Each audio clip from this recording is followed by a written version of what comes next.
Maging ligtas, maging panatag Pilipinas. Ligtas, maging panatag Pilipinas. Ligtas, maging panatag Pilipinas. Ligtas. Bawat segundo mahalaga at ligtas ang bayan kung handa ang mamamayan. Ako po si Dominic Almelor at ito ang Civil Defense in Action. Narito na ang mga maaaksong balita ngayong araw. Lungsod ng Tacloban sa Leyte isinailalim na rin sa state of emergency dahil sa limitasyon sa San Juanico Bridge. Mga kaso ng monkeypox na daragdagan, publiko pinag-iingat. Minor phreatic eruption na itala sa Bulkang Taal kagabi.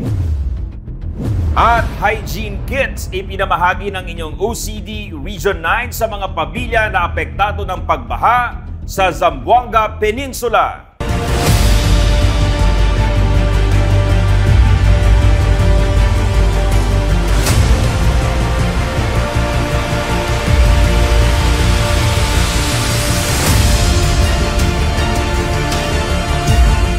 Magandang araw, Luzon, Visayas, Mindanao, Bayan. Bukod po sa lalawigan ng Samar, isinailalim na rin sa state of emergency ang lungsod ng Tacloban sa Leyte. Bunsod ito ng limitasyong ipinapatupad sa San Juanico Bridge na nakakaapekto sa ekonomiya ng Samar at Leyte. Pinangunahan naman ni Transportation Secretary Vince Dizon ang isang interagency meeting upang maresolba ang krisis sa transportasyon. Nagsagawa rin ng ocular inspection ang OCD Eastern Visayas sa gagawing temporary passenger terminal sa Samar. Ang Civil Defense in Action sa report na ito. Mula nang limitahan ang paggamit sa San Juanico Bridge, ang 53 taong gulang na tulay na nagdurugtong sa mga lalawigan ng Samar at Leyte. Para sa 2 taong rehabilitasyon nito, naapektuhan ang daloy ng kalakalan, transportasyon, pagbiyahe ng mga pangunahing produkto, gasolina, medical supplies at emergency services mula Tacloban City patungong Samar. Ayon sa pamahalaang panlalawigan ng Samar, naubos ang supply sa mga gasolinahan pero mabuti na lang at may dumating na supply mula sa Bicol. Ang oil depot sa Babatngon, Leyte ang pangunahing pinagkukunan ng supply ng gasolina sa mga bayan ng Samar. Kaya naman inaprubahan ng Sangguniang Panlalawigan ng Samar ang deklarasyon ng state of emergency upang makontrol ang presyo ng pagkain at krudo. Kasabay nito, isinailalim din sa state of emergency ang lungsod ng Tacloban sa Leyte sa basbas ng Sangguniang Panglungsod epektibo kahapon May 29. At dahil ang tulay ang nagsisilbing main gateway papasok at palabas ng syudad, apektado rin ang kanilang ekonomiya dahil sa atrasadong supply chain at emergency response. Ayon kay Office of Civil Defense Eastern Visayas Director Lord Byron Torrecarion, sa umiiral na state of emergency, pinahihintulutan ang mga lokal na pamahalaan na gumawa ng mga hakbang upang matugunan ang krisis. Those two declarations really means a lot because they could do so much. Number one, it gives access to our QRF or the different agencies QRF that is responding to the San Juanico Bridge. Secondly, it also enabled us to access yung NBRIM fund natin, which at this point kailangan din for the initial funding of the bridge because as we know, wala pong earmark na pundo from DPWH. So there was a RDC resolution requesting OCD na through OCD na ma-fund yung initial phase ng San Juanico Rehab which is around 500M through the NDRIM fund. Isinagawa naman ang isang interagency meeting na ipinatawag ni Department of Transportation Secretary Vince Dizon at mga ahensya ng gobyerno, lokal na pamahalaan at kinatawan mula sa transportation at logistics sectors. Layo ng pulong na maresolba ang hamon sa daloy ng transportasyon at makabuo ng pangmatagalang solusyon para maibsan ang hirap ng mga pasahero at negosyante na resulta ng paglimita sa tulay sa mga sasakyang may kabuuang bigat na hindi lalagpas sa 3 tonelada. Well, number one, talaga yung pinaka-long-term solution is to repair the bridge. But short of that, yung pinag-usapan ni Secretary Vince during his visit was, one, we need to open Amendayihan Port. Number one, no? So that will give us a shorter route, faster turnaround time between Tacloban and Pasay, Samar. So really between the island of Leyte and Samar. Secondly, to add the number of our LCT flying that route. And also, yung mga libreng sakay natin for those are using naman the bus, no? Libreng sakay from Samar, crossing the bridge, going into Leyte. So that's also one. And then we're also looking at, yung isa pa is yung pag-rent ng OCD, ng LST, para po naman sa pag-transport ng mga essential goods, essential items, and perishable goods going to Samar. So yung pong pinag-usapan. And of course, nataas din po yung OCD to handle the traffic. Sabi nga ni Secretary Vince, we will build the ports. We will renovate the ports and everything. But OCD has to take care of the traffic and the movements going to and from the port. Ayon kay Director Torre Carrion, patuloy ang pagtutok ng OCD Eastern Visayas sa aktibidad sa rehabilitasyon ng San Juanico Bridge at nakikipagtulungan ng OCD sa Tacloban LGU sa pagtugon sa problema sa transportasyon. Nakipagpulong din ang OCD kay Tacloban City Mayor Alfred Romualdez upang mapalakas pa ang koordinasyon ng ahensya at LGU. Ayon kay Director Torre Carrion, pinag-aaralan na ang potensyal ng Anibong area na magamit na alternatibong port site para mapaluwag ang trapiko at mapagaan ang dagsa ng mga sasakyan mula Tacloban. We were with Mayor Alfred yesterday morning and actually doon yun nag-ugat yung usapan to use Anibong as an alternative landing site. That will decongest yung Tacloban port because yung proposal ni Mayor Alfred that will where mag-offload ng vehicle coming from Samar and mai-exempt pa yan sa truck ban. Because if you're going to upload at Anibong, wala ka ng truck ban. Per our meeting with Mayor Alfred kahapon, he already ordered the City Engineering Office to take a look yung sa lalim ng Anibong and the feasibility of putting a barge there as a temporary pier. Ininspeksyon din ng OCD Eastern Visayas kasama sina Samar Governor Shari Antan, Santa Rita Mayor Jade Cai-Tu at PDRRMO Head Manuel Van Torrevillas ang pansamantalang passenger terminal sa Barangay Dampigan sa Santa Rita, Samar na magsisilbing drop-off point ng mga pasahero mula Samar. Ito ang magsisiguro na may transportasyon at masasakyan pa rin ng mga residente kahit nilimitahan na ang San Juanico Bridge. That particular site is chosen because number one, we have to decongest the roads leading to San Juanico from Samar side.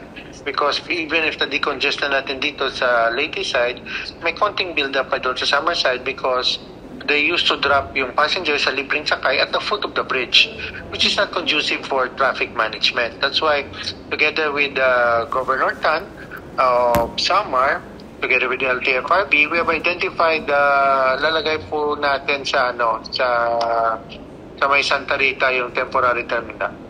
Upang masiguro ang kaligtasan ng mga pasahero, lalagyan ng bantay sa lahat ng oras ang terminal. Nagbigay rin ang OCD ng 30 unit ng 500-watt solar lights upang lumiwanag ang lugar pati na rin sa mga nakatalagang checkpoints 24/7. Dalawa pang binigyan natin, we gave 25 pieces to PPA. That's going to be used for Amendayihan Port. And then we also give 30 pieces to the municipality of Santa Rita through the efforts of Governor Shiril Tan. This is for use doon sa terminal na siniset up natin. Samantala, pinangunahan mismo ni OCD Eastern Visayas Director Torre Carrion ang inspeksyon ngayong araw sa Amendayihan Port sa Pasay, Samar na kasalukuyang sumasailalim sa rehabilitasyon. Kasama ng OCD Eastern Visayas sa inspeksyon ang Tacloban City Maritime Police. Inihahanda ang pantalan para sa pansamantalang pagbubukas nito bilang tugon sa dumaraming bilang ng mga stranded na truckers dahil sa ipinatutupad ngayon na limitadong access sa San Juanico Bridge. Inaasahang magiging operational ang Amandayehan Port sa loob ng 2 linggo para maging alternatibong ruta at masiguro ang tuloy-tuloy na daloy ng mga kalakal at mahalagang serbisyo sa buong Eastern Visayas. Ayon pa kay Director Torre Carrion, bahagi ito ng direktiba ni Pangulong Ferdinand R. Marcos Jr. na iprioridad ang kaligtasan ng publiko at mga commuter habang isinasailalim sa rehabilitasyon ng tulay na nakaaapekto sa buong rehiyon. Samantala, kasunod na mga ulat ng kumpirmadong kaso ng monkeypox o Mpox, ipinag-utos ng ilang LGUs ang mandatory na pagsusuot ng face mask para makaiwas sa sakit. Ang Civil Defense in Action sa report ni Laila Obtinalia. Iba yung pag-iingat ang pinaiiral sa ilang mga lugar sa bansa dahil sa patuloy na pagtaas ng mga kaso ng monkeypox o Mpox. Ayon sa mga ulat mula sa mga local health officials at mga opisyal ng lalawigan, patuloy ang kanilang pagmamatsyag sa mga lugar sa bansa na may mga bagong kaso ng Mpox. Ang Department of Health Central Visayas Center for Health Development o DOH-CV-CHD, ikinasa na ang tinatawag na regional protocol upang tugunan ang dumaraming kaso ng Mpox sa kanilang rehiyon. Samantala, isang executive order naman ang pinatupad sa Libungan, South Cotabato para sa mandatoryong pagsusuot ng face mask at mahigpit na pagpapatupad ng health protocols sa lahat ng mga health facilities at tanggapan ng gobyerno upang mapigilan ang pagkalat ng virus. Sa Iloilo, nakapagtala ng 2 kumpirmadong kaso ng Mpox ayon sa DOH Region 6. Sa Maco at Nabunturan, Davao de Oro, tig-isang kaso ng Mpox ang naiulat ng Davao de Oro Provincial Health Office. Sa Zamboanga City, may 5 pinaghihinalaang kaso na patuloy na minomonitor ng Zamboanga City Health Office. Sa South Cotabato naman, kinumpirma ng Integrated Provincial Health Office o IPHO ang kaso ng Mpox sa lalawigan. 4 sa Tiboli, 3 sa Surala, tig-isa sa Banga, Coronadal City, Lake Cebu at Tantangan. Ayon sa IPHO, ang ilan sa mga kaso ay walang travel history o direct contact sa mga dati ng pasyente na maaaring palatandaan ng local transmission. Sa Polomolok, South Cotabato, bagaman walang naiulat na kaso, ipinatupad ng Polomolok Municipal Health Office ang mandatoryong pagsusuot ng face mask sa mga kawani ng Municipal Health Unit at hinikayat din ang mga residente at bisita na sumunod dito bilang pag-iingat. Kaugnay nito, nananawagan ang mga opisyal ng Kagawaran ng Kalusugan sa lahat ng mga apektadong bayan na maging mapagmatyag at sumunod sa mga pangunahing health protocols. Agad na magpakonsulta kung makaranas ng mga sintomas tulad ng lagnat, rashes, pangangati ng balat at pananakit ng katawan.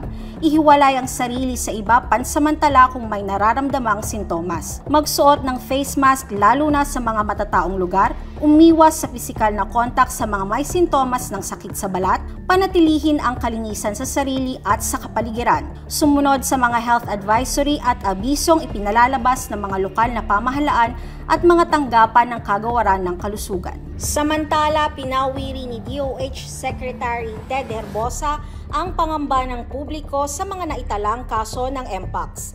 Ayon sa kalihim, lahat ng ito ay Mpox Clade 2 at hindi ito ang may public health emergency of international concern. Dagdag pa ni Herbosa, wala pang nakikita ang DOH na kaso ng Mpox Clade 1B sa Pilipinas. Muling ipinapaalala ng inyong Office of Civil Defense na ang kooperasyon ng publiko ay susi para maiwasan ang lalo pang pagkalat ng sakit at masiguro ang kaligtasan ng bawat isa. Laila Obtinalia para sa Civil Defense in Action. Pinangunahan naman ng Office of Civil Defense Cordillera Administrative Region ng isang mahalagang pulong para matugunan ang sunod-sunod na kaso ng diarrhea sa lalawigan ng Apayao at Kalinga.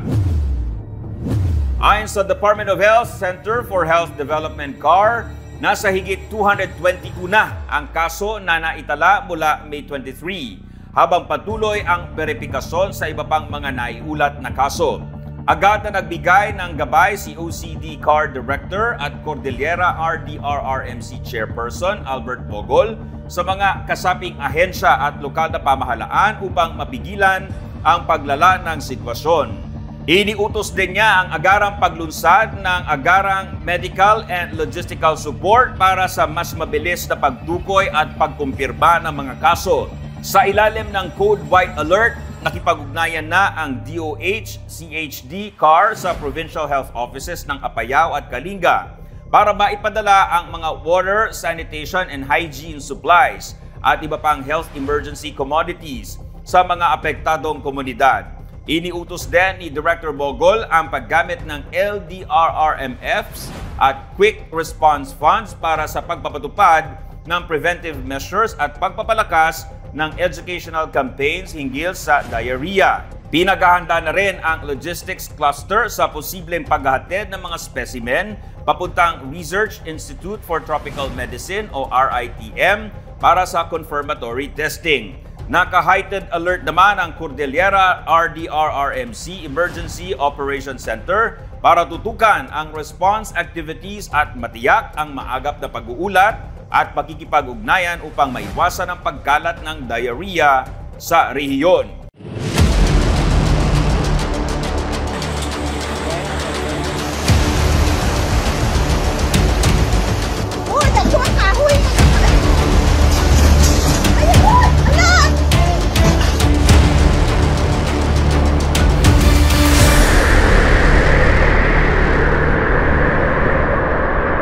Nanalasa sa Tupi, South Cotabato ang isang buhawi kahapon na nag-iwan ng pinsala sa ilang kabahayan at pananim. Ang Civil Defense in action sa report na ito. Sa video na ito, nakuha ni Jenny Las Marias habang nasa loob ng sasakyan. Nakuna niya ang pagtama ng isang buhawi alas 11 ng umaga kahapon, May 29, na inakala pa niyang isang sunog. Sa video naman ni Ivan, kita ang pagyupod ng mga puno sa malakas na hanging dala ng buhawi. Halos wala nang maaninag sa lakas ng hangin at ulang dala sa pagdaan ng buhawi sa kalsadang ito sa Tupi, South Cotabato. Tumambad ang iniwang pinsala ng buhawi, nabunot at naputol na ang mga sanga ng puno. Naapektuhan din ang mga high-value crops at nyog. Sasakyang nabagsakan ng puno. Apektado rin ang daloy ng trapiko dahil sa mga humambalang na mga puno sa kalsada. Natukla pa mga yero ng mga bahay. Bumagsak din ang mga billboard. Naapektuhan ng buhawi ang mga barangay ng Crossing Rubber, Pailan, Cebuano, Lunen, Tubeng at poblasyon sa Tupi, South Cotabato. Nang humupa, nag-iwan ito ng mga pinsala sa kabahayan, linya ng kuryente, mga sasakyan, pananim at pampublikong struktura. Nasa 14 na individual ang sugatan, 2 rito ang dinala sa ospital. Ayon kay OCD SOC Surgeon Director Raylindo Aniñon, wala namang namatay sa insidente. Kagabi kami nakatanggap ng report galing sa local government unit ng Tupi. At ayon sa report, sinabi doon na bandang alas 2 minutes past 2 in the afternoon, nagkaroon po ng tornado incident doon sa Tupi, no? Ang nangyari nito, before that, medyo mayroon na pong pag-ulan doon sa Tupi, moderate to heavy rainfall. May mga tao na parang naglalakad-lakad doon sa ano na yan, at nag-take sila ng cover from the rains doon sa mga kakahoyan, no? So, bigla nagkaroon ng buhawi, kaya yung iba dyan, mayroon tayo mga kababayan natin na injured dahil po sa incident na dulot ng buhawi na yan, no? So, nag-take over sila doon sa mga puno na yan. So, yung natumba yung kahoy, kaya sila, nasugatan sila. Mayroong mga, may nagasgas, mayroong mga fracture, saka yung may mga abrasions, gano'n. Agad namang umalalay ang mga tauhan ng Tupi Municipal Police Station, Tupi PNP Community Police Assistance Center, Bureau of Fire Protection Tupi, Municipal Disaster Risk Reduction and Management Council, Tupi at Polomolok Emergency Unit ng Barangay sa rescue operation. Babala ng Office of Civil Defense sa tuwing may mamamataang buhawi, sumilong o manatili sa loob ng mga bahay at iwasang lumabas sa open spaces. Yung mga ganyang pag may bumubuong mga buhawi na tingin natin, papalapit sa atin. Siguro kung ma-determine natin kung saan ito, kung saan siya yung landas na tutunguhan niya, siguro iiwasan na natin, ano? Kahit na naman siguro sabihin natin kahit doon tayo mag-take over sa mga punong kahoy, hindi rin siya safety kasi nga pwede niyang tumbahin yung kahoy, pati ating kabahayan medyo ano rin, pag tinatamaan yan, ano din magkakaroon din ng mga yung damage din at posibleng ikamatay na atin yung mga kababayan. No?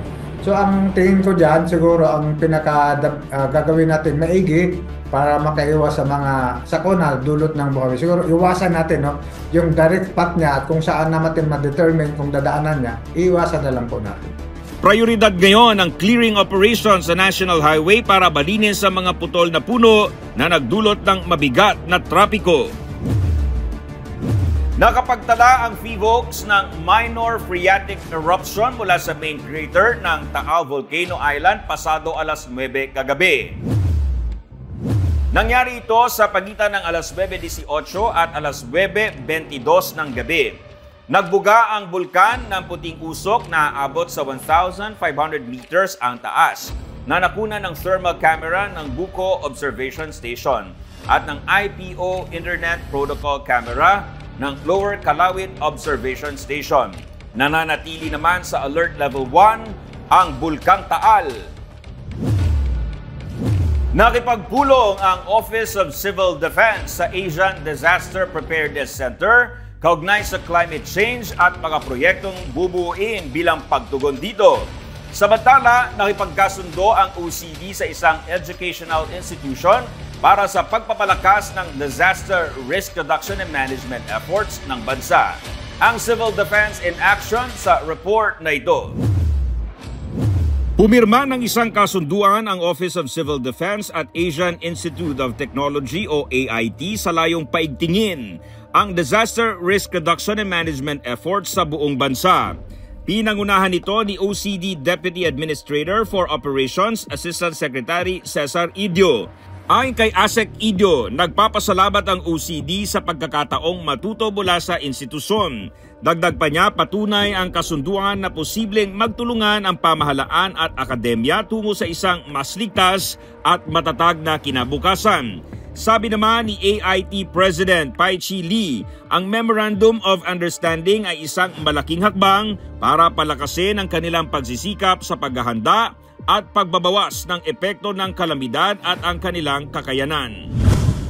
Nagpulong sa Camp Aguinaldo ang mga opisyal ng Office of Civil Defense at ng Asian Disaster Preparedness Center para pag-usapan ang mga plano ng ADPC para suportahan ang disaster preparedness ng bansa.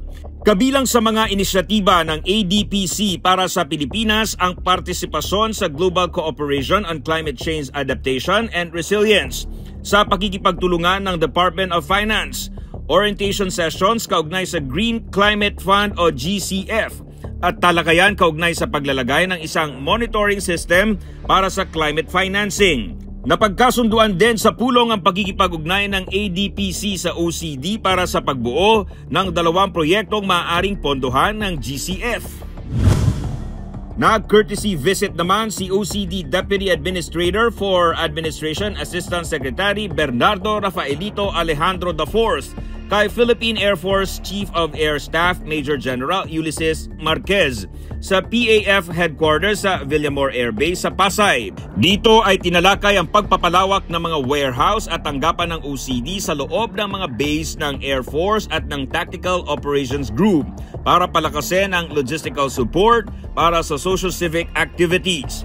Nakikipagtulungan na rin ang OCD sa Air Force Real Estate Office o AFREO para tukuyin ang mga posibleng pagtayuan ng warehouse sa Lumbia, Iloilo, Mactan at Negros. Kasunod ng naging matinding ulan na nagpabaha sa ilang lugar sa Kubalarang, Zamboanga del Sur, nabahagi ng tulong ang Office of Civil Defense Zamboanga Peninsula habang ang Philippine National Police naghanda na sa anumang banta ng pagbaha sa lalawigan ng Sulu. Ang Civil Defense in Action sa report na ito. Agad na kumilos ang Office of Civil Defense Zamboanga Peninsula para umalalay sa mga pamilya na naapektuhan ng nangyaring pagbaha lalo na sa lokal na pamahalaan ng Kubalarang sa Zamboanga del Sur. Sa pangunguna ni OCD Zamboanga Peninsula OIC Regional Director Attorney Ruel Halanes, nagsagawa sila ng agarang humanitarian operation na ang layunin ay makatulong sa mga apektadong individual. Agad na namahagi ang inyong OCD ng 1,266 na hygiene kits at 5 shelter repair kits para sa tinatawag na sanitary living conditions at makatulong sa mga pagsasaayos ng nasirang bahagi ng bahay. Bahagi ito ng Humanitarian Assistance and Disaster Response Operations ng inyong OCD. Katuwang ng OCD ang Philippine Army kung saan nagamit ang logistical capabilities. Hindi lang sa lokal na pamahalaan ng Kumalarang maging sa LGU ng Tambulig ay nabigyan din ng mga family hygiene kits. Matatandaan na dahil sa Intertropical Convergence Zone ay naging walang tigil ang pag-ulan sa Mindanao na nagresulta ng pagbaha sa ibang lugar. Maraming pamilya ang lumikas dahil sa baha sa ilang barangay sa Tambulig. Kabilang sa mga laman ng family hygiene kits ay ang tinatawag na essential items gaya ng sabon, toothbrush, toothpaste, sanitary napkins, towels at iba pang personal care products. Samantala, nakahanda na ang pambansang pulisya sa lalawigan ng Sulu sa anumang kalamidad gaya ng pagbaha na naranasan kamakailan sa bayan ng Jolo at iba pang bayan sa lalawigan. Ayon kay Police Colonel Jeff Briones Uy, Provincial Director ng Sulu Police Provincial Office, bahagi na rito ang kanilang isinagawang pagsuri sa mga kagamitan para sa disaster response. At bago po tayo magpaalam ay nais po naming ipabatid sa inyo na napapanood na rin ang inyong Civil Defense in Action sa DATV. Ito ay para sa mas malawak na paghahatid ng serbisyo publiko at pagbibigay kaalaban sa mga aktibidad at hakbang ng inyong Office of Civil Defense para matiyak ang inyong kaligtasan. Abangan po kung saan pa maaaring mapanood ang inyong Civil Defense in Action na mas magiging malawak pa sa mga susunod na araw. At lagi pong tandaan, bawat segundo mahalaga at ligtas ang bayan kung handa ang mamamayan. Kaya't mainam po na laging handa anuman ang ganap dahil sa bagong Pilipinas, walang maiiwan. Ako po si Dominic Almelor at ito ang Civil Defense in Action. Maging